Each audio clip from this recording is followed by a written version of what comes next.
Hey, what's up guys? I'm Tommy and welcome to another episode of TomyTek Outdoors. Today I'm going to show you the components of a Trotline and the cost to set everything up. So stay tuned.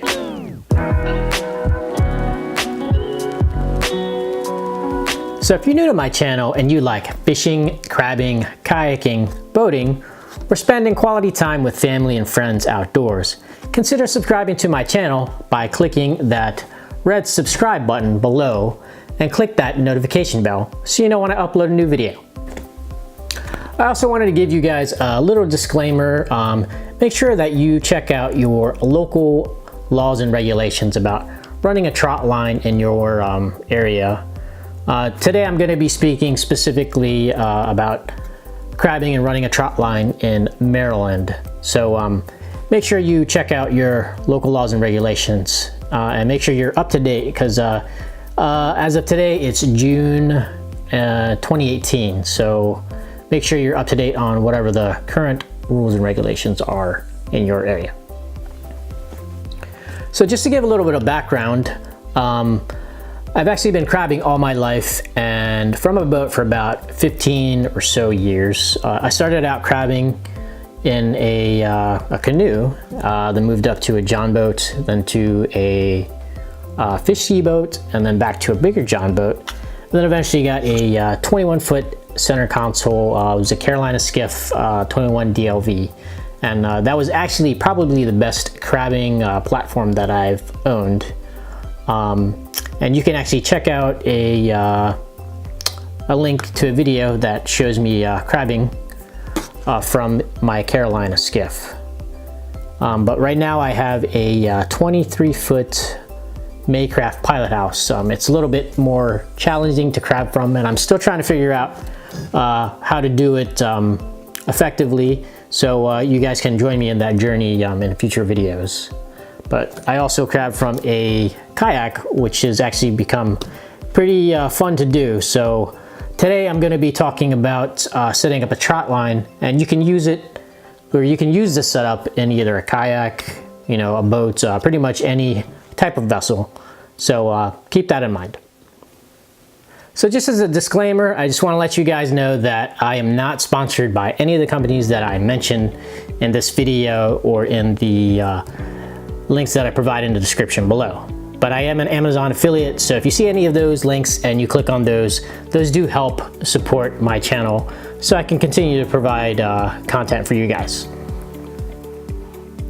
Initially, I was going to make this video and just show you guys the components of a trot line, but in one of my previous videos where I show you guys my kayak crabbing setup in the link above, one of my subscribers, and I'm sorry if I butcher your name, but it was Weezer XX, he asked what the cost of my setup was and where did I purchase everything.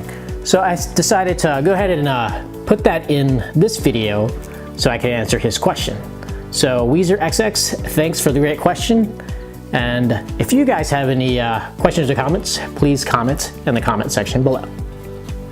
So in this video, I'm going to be referencing this image that pops up here. I found this on Google. I didn't make this myself, but thank you to whoever made this image. It is a good diagram of what a trot line looks like. So I'll be using this to explain the components of a trot line.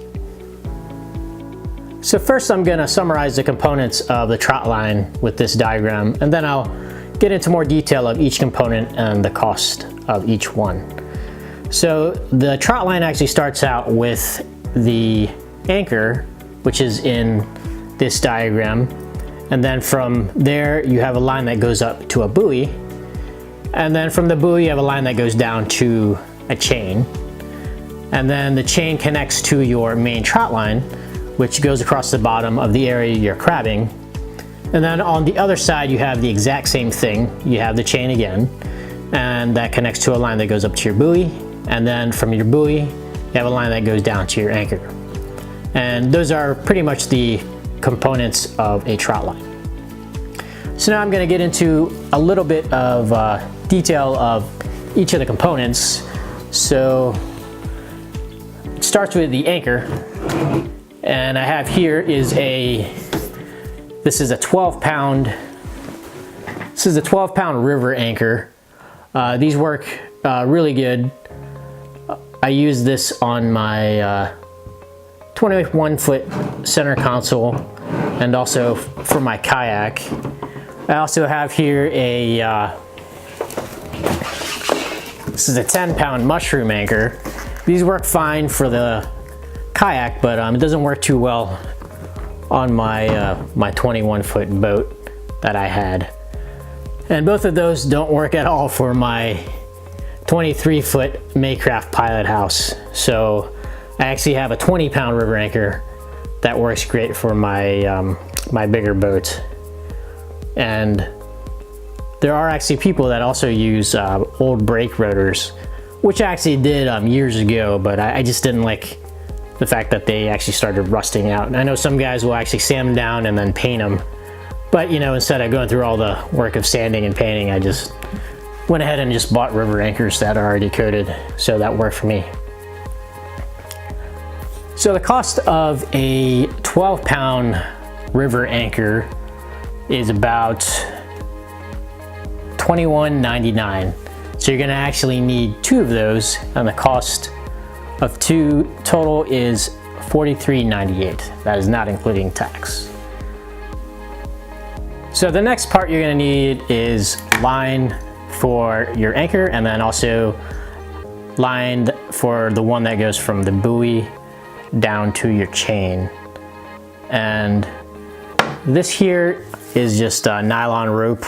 The price I found online is for like 1/4 inch nylon rope at 100 feet, and the cost is $11.98. So I just use about 25 feet, because that's, you know, good enough for me, because I don't crab in anything deeper than about 15 feet of water. So 25 feet is more than enough. So it'll be actually probably a little bit less than 25 feet when you tie on your knots and everything, but that's totally fine for my needs. And then I also have these brass clips that just makes it easy to put on and take off quicker. You need about 4 of these, so you'll need 1 for each anchor, and then also 2 on each of the lines that go down from your buoy to the chain. So you'll need a total of 4. So the brass clips that I found are $4.25 each. So total cost of that would be about $17 for all the brass clips. All right, so the next part of the Trotline are the chains. So this here is a coated chain. I use this actually on my kayak. I think this is about, I don't know, 2 feet maybe. This is a smaller chain. It's just easier on a kayak just because it takes up less space and is a little bit lighter. On my boat, I use this bigger chain here. This is really way too long. I think this is like 3 feet. It could probably be half the size of this. But I actually got a pricing for, I think it's like an 18 or 20 inch chain that's sold on a crabbing website. And the price for that chain is, yeah, so it's 1/4 inch chain, 18 inches at $4.50. So you need actually 2 of those. So that's gonna come out to $9 for just the chains itself. So the next piece you're gonna need are buoys. So for me, I actually just use an old, you know, laundry detergent bottle. This works great. It's nice bright color, and it works really well. They're kind of free, but you have to buy your laundry detergent, but once you're done with it, you can use it as a buoy. I know I've seen guys use those those anchor floats. Seen guys use a 5-gallon bucket with the lid just turned upside down. And then what I do with my buoys is I have little pieces of rope here so that with my brass clips, I can easily clip them on like this and then take them off easy. So these are great for being used as a buoy. So the next part I'm going to talk about is the Trotline itself. This is actually a snood line. In another video, I'm going to show you the difference between a snood line and a traditional trot line, just because I didn't want this video to be too long, and I'm actually going to show you how to make these snoods yourself. But I'm going to give you the price for a 600-foot trot line, which is what I would typically use in my kayak. But when I'm crabbing on my boat, I'll use 1,200 feet. So I'll give you the price for both of those. And again, this is just pricing I found on a place online that sells an already made snood line, which you can make yourself. I just like making it myself. But so the cost of a 600-foot snood line made with Loctite number 5, which is this actually, is $175 for 1,200 feet. So that's what I would use from my boat. And then for 600 feet, it's $110. So that's the cost of just buying a trot line itself. It just comes with the line, the snood's already on it, and 2 brass clips, one on each end.